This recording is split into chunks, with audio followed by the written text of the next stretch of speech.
I mean, I can remember years ago when we had cold hands when we came out of the water, and we used to look for a girl who had a nice pair of hand warmers. And you ended up putting your hands down somebody's pants. Yeah. Normally your Yeah, own. but you were always liable that way, Mike. You wouldn't have got much warmth from me, mate. Brilliant. And you certainly wouldn't need two hands. Yeah.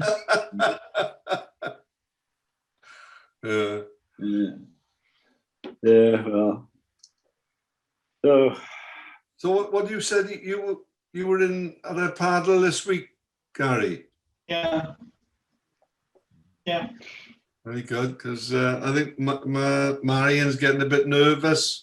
She said it's got to be, you haven't done it enough to be going in straight off prop, I said, flipping like this, I'm not entering the competition or anything like that. I said, there's no... Have you got Marian coaching you?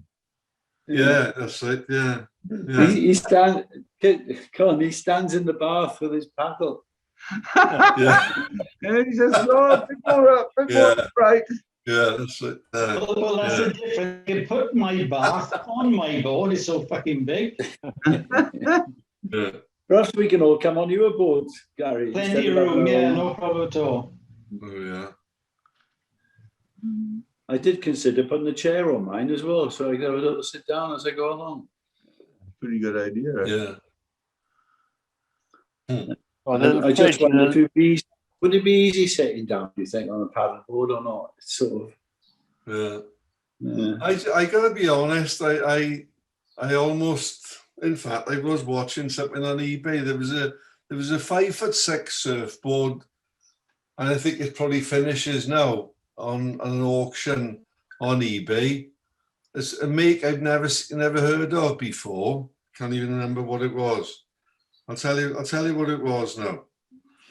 5'6". 5'6" surfboard, right? Belly board in it? No.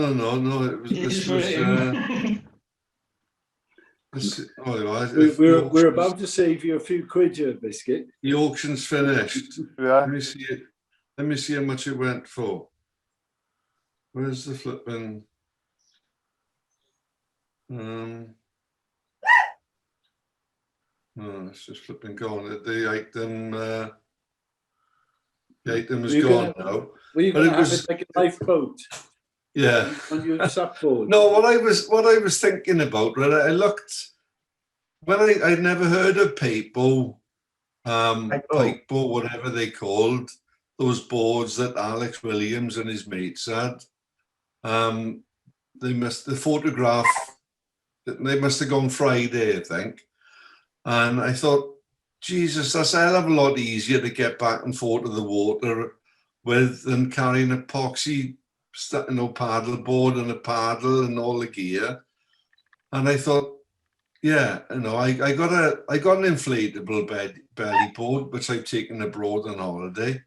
But I thought, I wonder if I'll have a look for one of these paintballs. And the only way you can buy one is from the States, right? And they're going to cost you over 300 quid by the time you bought it and paid for shipping over. So and they were old ones as well. Whether they were selling them because they were antiques, whether that was what warranted the price. So I thought, what if you bought a surfboard and did what Kipper did with that Mako board and save the front end and cut some slots, put some new fins into it like you did, or whether you cut the front end off and then glassed, re-resin that bit. So there was a board on there, 95 quid. And I thought, do I want to spend 95 quid on a stupid idea? And I thought, and I was like this, yeah, go on, I'll. And then when I looked, somebody'd already bid on it. And I thought, oh, I'm not going to get in a bidding war with somebody, so I just let it go. So, but I mean, I could look at it now. I'll look at it later on my computer. It could have gone for 150. And then I thought, 5'6", why would I need to cut it down? I could probably just leave it and still use it as a belly board. 5'6" modern board, it wouldn't float you anyway. Yeah, I was going to say. I wouldn't want to stand up on it. I'd only lie on it. No, it would It's be still underwater sink. though. You No, would be that you much wouldn't. underwater. You obviously didn't watch that surfing competition that Con sent the link for in Santa Cruz. And You see those bloody boys, even as flipping thin as they are, they're like poxy scarecrows. Their boards are under the water. They're on Did you see 25, what- 27-litre boards. There's no float. They what? They're on 25. No, 27 exactly. litres. And And They- look what they're not they do designed on to those float. surfboards. yeah, but their boards aren't designed to float. Hang about now. So because their boards aren't designed to float, if I bought a board that wouldn't float me, what difference would it make? You'd sink and you'd drown. you'd have to catch a wave, you'd have to paddle harder. Or just be Very late takeoff. very late takeoff. and Yeah. keep moving. Keep moving, yeah. Well, you think back. I won't argue. I'll be outnumbered, but you think about the plywood flipping belly boards that we've all started on. They wouldn't flipping float you, would they? No, But he went like shit. Yeah, but You you went like- didn't sit on those bastards, did you? Didn't You what? didn't sit on a plywood belly board. I wouldn't have to sit on a 5'6" foam surfboard either. I'd be lying on it, wouldn't I, and paddling on it. Yeah, Kicking basically I kicking got my feet. one of those. I've got a 3.5 foot belly board, Yeah. polystyrene one covered in whatever it is, and that floats you. You can That float on floats that. boogie, Yeah. Mori boogie. Yeah, Yeah. but and it's as good as anything else. But for anything like that as well, you need a pair of flippers as well. Yeah. So there's always bits. There's no way to get around it. Right. You've got to have some sort of propulsion. But I understand what you say. And although I don't know how easy it would be to, if you cut a board in half or 3/4, just to seal the end of it off, I would have thought that would have been a bit difficult. No, relatively easy. Yeah, I did it. Yeah. Kipper did it, yeah. Yeah. But Kipper, Nothing a if I sharp remember saw couldn't yours, sort out. yeah, it looked as though somebody just dripped wax all around it. Big rip saw, fucking. I was just standing there watching it fucking tail off his board. Yeah. It's I fucking think, mad, yeah. I know I what think I'm I'd have a doing. little bit more finesse cutting it than probably. I can visualize Kipper when he was 15 years of age, cutting that flipping board, cutting the tail off it. I was looking at him in disbelief. Couldn't Oh afford to no, buy it a new wasn't. one. Sorry, Kipper. It wasn't you. It was Con's Neil board I was talking about. That brown No. thing that you had. What? You just got a lump of foam, and I think it was old lump of foam. It was a bit blown anyway, and you just covered it in resin When? and put a fin in it and used it as a knee board. Oh, yeah. Yeah. But it looked brown, yellowy brown when you finished it. It was an You look- original. You're looking confused, Con, but I remember it very well. Ah, Yeah. oh. It was about 3 foot. It was from an old board that somebody did. I think it's broken in half. Ah, yeah, coming back now. Yeah. I got you. And you captured the front of it, took I think it was all the fiberglass had gone of it. Yeah. It was just a lump of foam. Yeah. I was all I think the I think most it must have been original your board first I've ever attempt. seen was Pete Rose, Chunky Rose original. When Yeah. that's all he did was glass of blank, and that was it. You know, stuck a skeg in it. Yeah. Monster. Yeah. The round noses, pintail. Yeah, it's just like as if he'd taken a 6'6" by 2'6" door and rounded the corners. Hmm. I don't, Well, I don't did you remember see that, many round corners on it. I don't know if you posted this, Con. I just seen it. There were some guys surfing on the wooden sort of boards that we used to use, Yeah. and they were padding out, and they were actually standing up on them. Well, you should check out skimboarding these days, Mike. Yeah, check out the wedge a little bit and see what they're doing there on skimboards. Yeah, Yeah, because it's Yeah. a side wave that comes into the wedge. They take the side wave, catch the side wave, and it pushes them along onto the main wave. And then on the 2 meter up is a huge fucking peak rise. And it's just devastating. yeah.